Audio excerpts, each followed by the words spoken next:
This week, we're looking at keeping momentum. This is for a horse that will plant their legs and not budge and then trot, not walk. And a second horse that won't trot under saddle and needs the crop to keep her going. Mark is going to shed some light on why these horses are doing this and techniques to keep them forward. Welcome to Mark Langley's Horsemanship Podcast, where we look beyond surface behaviour to better understand how horses think, learn and respond. I'm Jenny Langley, joined by Australian horseman Mark Langley, as we answer questions from our online members and discuss alternative practical approaches to training that prioritises emotional balance, clarity and trust. Mark, I'm going to hit you with the question that has come through about the horse that plants its feet. It's from Andrea, who's in Australia with us now that you're back from the States. Andrea is getting back into riding. She's been riding her horse Joey at home in the paddock, and she's really good until she thinks she's had enough. Then she will plant her feet in the ground and won't move. Andrea's found that if she uses her legs, then her horse will get grumpy, her ears will go back and her tail will swish. Sometimes she thinks about a pig route. She knows that you've shown her some things at a clinic and she's been trying to do what you asked her to do, bumping her anyway until she moves. And she also does the one-rein starts and backups to keep her busy. Then she will move forward, but instead of walking, she wants to trot, as if to say, okay, well, let's get it over and done with then. Andrea will then gently bring her back into a walk. She'd like to know, do you have any other clues about what she should be doing to prevent the stalling, perhaps in the first place? Work a lot on ribcage awareness. So there's a saddling part of, getting ready to ride, and that can also get a horse to dull out, I suppose, to the legs because we're putting a girth around them. So, it's okay to saddle a horse and have them quiet with the saddle, but make sure they're aware when you're girthing up, but then do a lot of ribcage awareness lessons. So ribcage awareness can be done through a belly rope. It can be done with you hugging the horse, like at a standstill, you standing on the ground beside it with your arms around it like this, around its barrel. And your horse is lucky small enough to do it. Whereas you just go in and you press the ribs, and if your horse is blocking it out, you press it a little bit more and they might get a bit angry. And then you just stay in there and you press either side with your fingers until they search and they do something different. And every time you interact with your horse's ribcage through a belly rope, through your hands, you're getting them to search and not get hyper-focused on the pressure and angry. You can't go your whole life working on a one-rein start and hoping maybe that they'll get better with your legs. You have to go through that leg lesson a lot with some horses. And also, you've got your one-rein start when the horse gets really stuck in the mind. So when you're doing your one-rein start, you work on a no second rule on that horse. So as soon as that horse stops to plant, well, it didn't even have time to stop because you've already picked up the rein. So don't let them plant and then go, oh, I'm going to pick up a rein now, or I'm going to bump. So if you decide to do a one-rein start to get your horse free, ride it with the reins, making sure that it doesn't stop at all. Because you know your horse well enough to know now when she's going to plant and not. So when she's just about to plant, take a rein and say, let's go over here, let's do this, let's do that, just to distract that mind off that. Let's lock it down. And so if you're not using your legs, no time with all 4 feet as a standstill at all. I don't care if you pick up a back, up a turn, whatever, that she won't find a spot to stop those feet until you've backed her up and said, now let's stop there. Okay, so you use the rein to keep her on the go. It'd be like leading someone along and they go to plant. You feel them just about to, and you say, I'm going to take you over here now. I'm going to take you over there now. So they just think, I'm just going to follow the reins. When she's out of the mindset of planting at all, then go back to the working on the legs and make sure that she's good with the legs, okay? So back to belly roping. Maybe I think she has to go through bigger pressure on the rib cage to find the answer, because I think the leg pressure's building up, and she's going, right about there, I'm going to go, no. Well, I would go to above that with the belly rope, do a big one. She'll get a bit angry, she'll get a shock, she might go forward a bit, and then she's going to be like, oh, and then you come in small again and say, now, can you follow the feel of the belly rope? Because she's anticipating the bumps getting bigger, so she's almost bracing herself ready for it, ready for the battle sort of thing. So maybe with a belly rope, at least you can get in and say, hey, here's something you didn't expect. Whoop. Now, can you follow the belly rope? And get a really good back at following that belly rope. And if she starts to just, like, you touch the belly rope, she trots, she's trying to avoid the pressure. So that's probably what's happening to the legs. She goes, oh, if I can't stay here and do this, I'm just going to avoid it. So then you bring her back and stop her and you say, no, back up into the belly rope and come forward until you know you've got her on line and you can feel her following that belly rope and that contact staying with her and she's okay with it. And then, like I say, back to all these lessons on the rib cage with your arms around her, whatever it takes to get her to say rib cage pressure means search into movement, not search on the legs and fight with them. So search into movement. And you will get there. It's just you have to really stick to, especially if you're going to use your legs. If you're never going to use your legs, well, you'd have another way of, but eventually what if you had a little stick there and she got angry at the stick? You know, it doesn't matter what you use. You've got to get the horse aware of it and then know its responsibility to that tool. When she gets to that point where, she says she's had enough, what's going on there? Why do horses get to that point where they don't want to move? What's happening?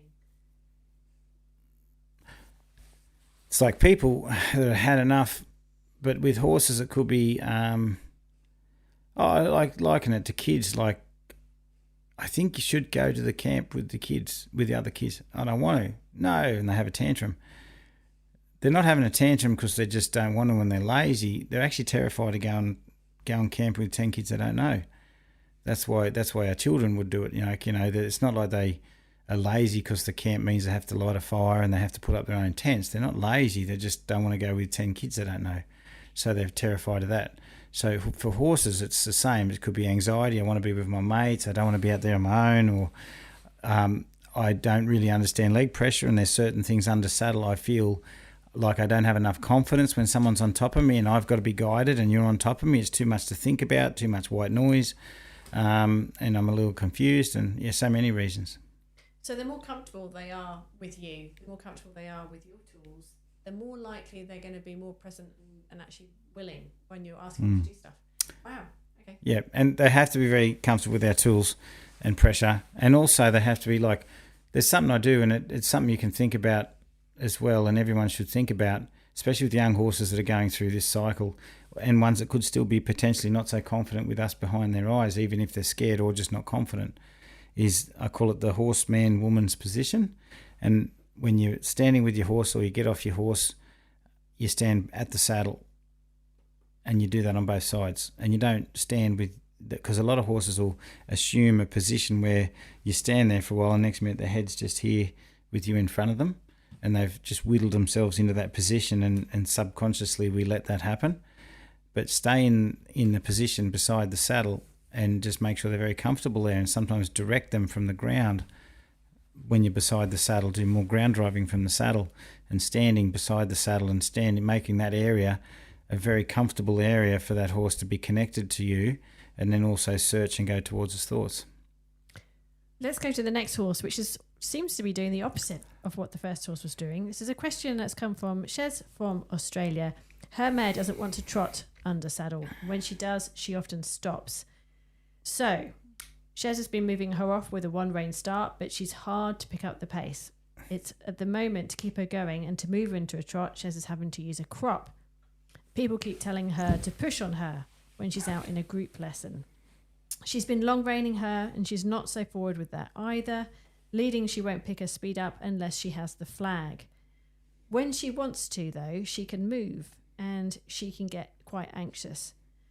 So Shez just isn't quite sure how she should go forward from here, and she's also wondering, is she shut down from her racing days? Apart from all of the things that we've just mentioned, she is a lovely horse and really coming along. Shez also says, thank you so much for all your videos, which are really helping to make the progress. But have you got any advice then that what she can do next? Yeah, if she's a fairly sensitive sort of ex-racehorse, she probably is happy to rely on the fact that she's kind of focused on the person, maybe a bit connected with the person, and instead of thinking for herself, just sort of, I just at the last online clinic I was working on, one young horse that was quite outward when I first met her, but she can also be quite inward and just go, can I just stay with you? I'm safe with you. I don't really want to go out there and think. And so anytime you put pressure on them, they focus where the pressure is, and it all comes back around to the person. So when you're riding them, you squeeze them to go faster. There's pressure from us to go faster. There's the outside world that they don't want to sort of go towards, so they just bring their thoughts back on us and slow down. It's almost like where your focus is where your feet go to, and that's why they always suck back and they don't go forward. But if that horse, say, targeted another horse out in the distance, then suddenly you'd find a horse that was trotting in the distance because it'd be targeting something else. So horses that don't have the confidence just to go towards nothing to find something, those horses... So horses go to something. So I'm going to the hay over there. I'm going to the water trough. I'm going to my friends over there. I'm going to the person that I'm connected with. But when you ride a horse, they're actually going to nothing to find something. They're not going to something. To something is targeting. To nothing is leading, just processing their environment. Like horses going from one area to another, they're not targeting on the area, they're just processing their environment as they go, looking for danger and stuff like that, and working out if it's safe and slowing down a bit sometimes. Checking out the river crossing as they go across to make sure they pick a safe way. So that's an example of horses just exploring and going to nothing, finding things as they go. But most horses that we have in our environments are going to something, and they won't explore themselves. They won't lead out themselves. They're going to go, well, you're here, I'm just going to you. Well, that horse is there, I'm going there. So if your legs go on, the horse goes, what are those legs doing? I'm going to slow down because they're focused on the legs, not on the direction. So you've got to do more changing thoughts. So look away, some of the eye yields that I do on the membership, look away, search. Sometimes you might just carry a flag on your horse's back. You just put a flag on your horse's back when you're doing groundwork. Wriggle it a little bit to that stimulant on their body, gets them to search forward, and follow them in the ground until you can walk behind your horse and they can just search and go forward around the arena. And every time they have a backward thought and suck back on the flag, you just gently wriggle it until they think forward and go forward again, until eventually any of that stimulant from behind them gets them to search forward. So your stimulant when you ride hopefully will get your horse to search forward. A lot of people just think get the feet moving, but they forget about the change of thought. So then they carry their horses like wheelbarrows, like the Flintstones drive to the shops. And they carry them, and the more leg you put on, the more you're just carrying them with that leg. As soon as you take it off, they just die again. So yeah, I mean, there's lots you can do, but it's just going to take a bit more time and confidence, a bit of thinking time too. If you don't give her enough thinking time, she'll just always revert to suck back and shut down a bit, or she'll do the opposite eventually and just go, oh, well, I'll target something else over there instead. I can see a gate open, I'll go there. And then they get the strong, long thoughts, and that's the one you don't want to. You don't want to have a horse that doesn't want to trot to suddenly taking off all the time.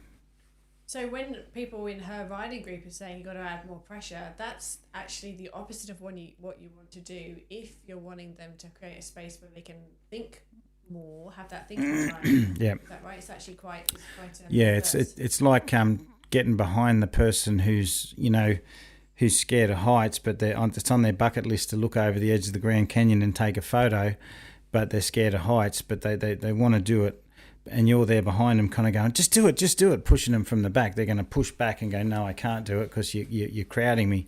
So the more you push them, the less space you give them to process, the more they can internalise and then eventually fully externalise where they just go, well, I'm going to get out of here. So that, you do got to give them thinking room, but it's not that you take the pressure off. You add pressure at certain times and enough pressure to get a thought change. But when you get the thought change, you hang back and let them explore. And I guess that improves their confidence because you're doing it in that way. Yeah. Okay. Mark, I've got some questions from some other members as well. And they're sort of questions that I think you can answer quite quickly, maybe. So we'll see how you go. But quick fire questions, Mark. So one is from Melanie. She's got 2 horses that she's trying to do some things with. That involves getting them on floats. The problem is that one of her horses has been coerced onto the float, known to shut down on the float. He hates to go on the float now because he had a previous episode, and sometimes he can even explode inside the float. So progress with that particular horse is going slowly, but she's working on it. The other horse that she got is ready to travel, but has separation anxiety. So she'd just like to know, should she be floating her separation anxiety horse by itself, because it's going to be quite a while before the other one's ready? And if she does, should those outings be quite short so that she can just work on expanding that separation anxiety? If she manages to get this horse onto a float and go somewhere with it, is it wrong to take it to a location where there are no other horses? Because would that make her perhaps even less confident going out? You want a quick answer? That's a big question. Yes, no, what? That's a big question. There's a lot in that. Okay. So technically, the horse with separation anxiety, if you're going to float it, technically, if it's got separation anxiety, if your horse is not loading on a float centered, then it's not loading on a float. So basically, if your horse is calling to another horse and loading, it's not loading. Not ready. It's not ready. Uh-huh. So anxiety separation, I call it, because anxiety causes separation. A horse that suffers from a lot of anxiety is a needy horse that needs the other horse. And if the other horse is not so fussed when you take that one away, then what's happening is the horse that you've got, if you take it away from the other horse and it's anxious, well, it's still not leading because it's not present. Leading means the horse is present. It's with you, and a present horse goes on a float. So maybe I would work on maybe getting that horse to let go of the other horse and find some comfort in the lead rope and comfort with you and the connection with you, so it's not so needy of the other horse, but not connection with you so much so that it doesn't get learn to be confident. So that's more important, I think, than the floating. If you do little floating journeys, I'd only float it around the paddock. Like I just have the other horse in the paddock and put it on, float it around the paddock, take it off, put it on, float it around, take it off, and it comes off near its mate, whatever, it doesn't matter, and show it that, it can at least travel in a float on its own without the mate in there. But just know that if your horse is screaming when it goes on the float, it's not going to have a good float time no matter what you do with it. So it's the float could build up to be a bit of a traumatic experience if it's kind of calling and they'll start stomping and stuff like that. So see if you can get that horse to. So next time you kind of ask a question, I'd be thinking that the question would be more like this: I have a horse that is pretty soft at leading and comes with me and it's fine on its own. I just want to know what I should do for its first float journey. And then I'll have an answer about floating for you. Next question is from Louise in Santa Cruz in California. She's just been on your clinic there. She'd like some clarity and some directing that she's doing with leading over past the side, leading past, and a horse keeping on going. She just wants some refinement. So what she's found is that even with the smoothest pouring out with the lead rope and the increasing weight, the rope starts pulling the halter knot back towards her, and a horse is still out on the circle exploring like she asked him to, but by the time she takes out the slack and directs him back to her, his pole is counterflexed and he's resenting it. She's just wondering what she should be doing differently. Okay, I'm just trying to work that out. I think what you have finding is when they're not. So I had this question myself, is like, okay, if a horse is to respond to the halter knot, whichever way the halter knot goes, then as soon as that halter knot stops, the horse stops. Excuse me. Except where you're going forward on your horse, and you're going forward on your horse when you ride, the halter knot is gently lifted but not pulling the horse back into reverse. So when you ask your horse past you, it's stopping. As that knot kind of goes in the middle and then lifts a bit, it's sort of going, oh, well, the knot's lifted, I'm coming back. But the knot's not lifting to pull on the nose. So when the knot is slightly back or slightly to the side, it doesn't necessarily mean don't go forward. So what you can do with your horse just to sort of trick it out of it for a second is just, if your horse can get that far, I just get a short flag and I stand behind there with her. It's a bit of a hack, but I'd hate to think it was Mark's taught me how to cut a corner, but it just helps the horses. So you just have your rope kind of like on a bit of a dangle, but not too loose and not tight that it's going to ask it to back up, and just put the flag on its back and just cluck a little and just get it to walk forward a bit every time it stops. Put a little flag there and say walk forward until you can walk with your horse and send it out ahead and just gently follow it, and just get it used to the fact that when its eyes past you, it is allowed to go forward. So it's not like you're chasing it out with the flag, you're just ground driving it. Like I'm just ground driving until the horse knows it's allowed to go forward. Because without that driving pressure that people sometimes apply to get a horse going, you take all that away, you take all that worry away. They go, well, why do I need to go? I'll just hang around you. And then you're going, yeah, but I want you to go out there. Well, you've got to scare me to go out there. Well, you don't have to scare them. You can just teach them another aid to say, keep searching, search out there. So I'll carry a flag sometimes if I'm having that trouble with a horse that's very quiet. It's usually the quiet ones that are like that.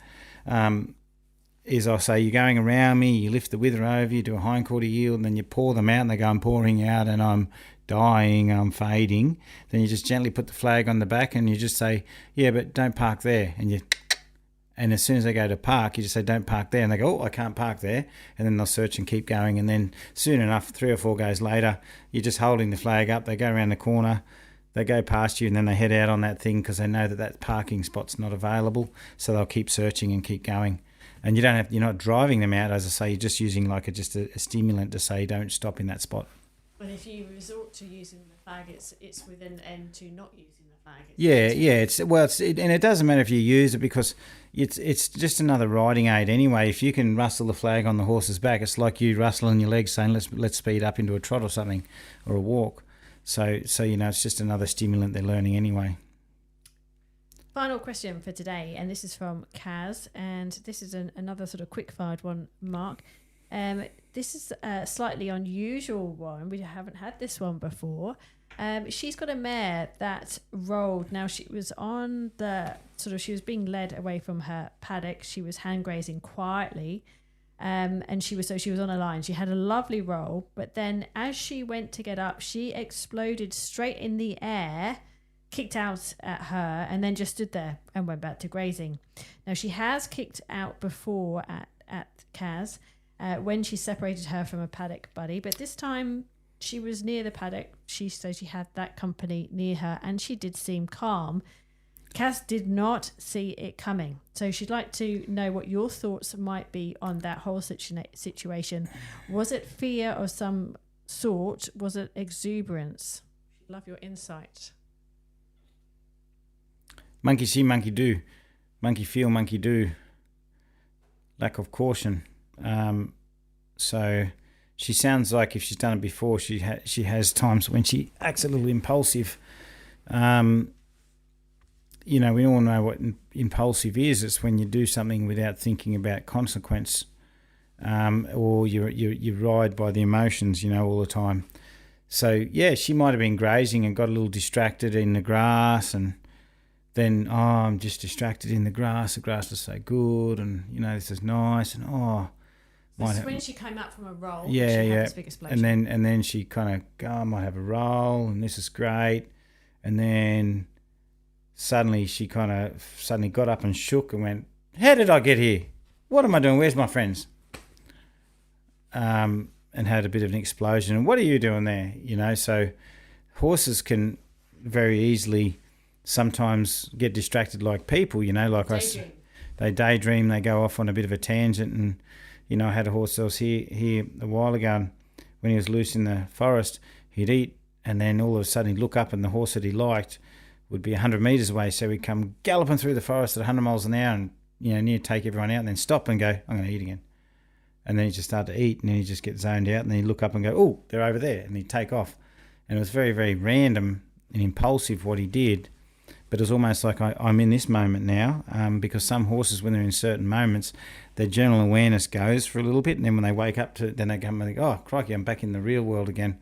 And they go in and out of it depending on, and some do it when they're eating, and then they'll have a roll, and it's all kind of like they have these emotions and his thoughts and sensitivities, and then they can come out of it. But some horses can still graze a bit and want to roll a bit but still carry trouble, and when they roll, suddenly instead of being a bit shut down or compliant, they get up and they've come out of that state for a moment.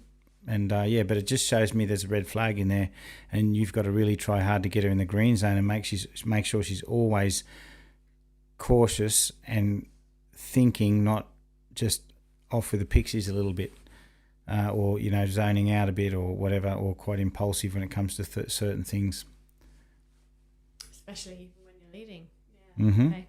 She's got to know where you are all the time as well. I'm here. Where's the rope? Where am I? All that sort of stuff. She's got to be more aware. Super. Thank you very much for your answers today, Mark. I hope they've been helpful to all of you that are listening.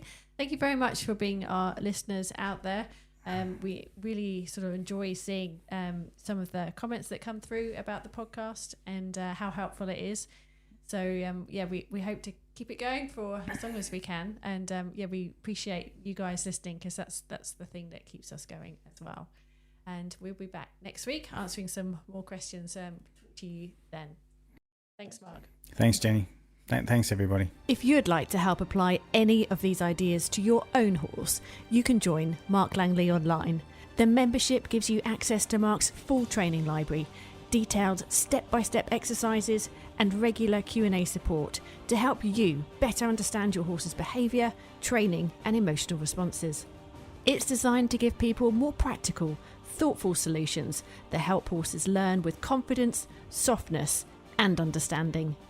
To find out more, head to marklangley.com.au and click join.